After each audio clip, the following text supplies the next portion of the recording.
What's up, divers? Welcome to Guide 1, Step 2.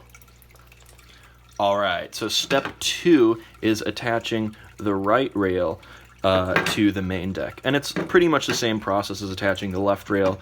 You even use the same types of screws. One 1-inch 632 and one 1¼ inch 632. And just like before, you're gonna thread the longer one, the 1¼ inch, through the rear pre-tapped hole. This one's giving me a little bit more resistance than the left side one did. So I'm gonna just use my screwdriver and thread it through. And that gets in with no problem. Okay, then I'm gonna do the same thing on the front pre-tapped hole. That one went right through, and that's the 1-inch screw.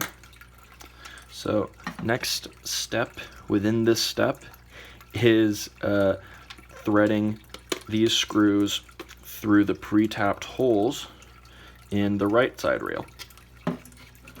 And again, just like before, this step's actually giving me a little more resistance. So I'm going to use my screwdriver.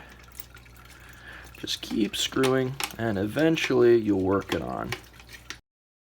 So just keep threading until the main deck is flush against the top of the right rail.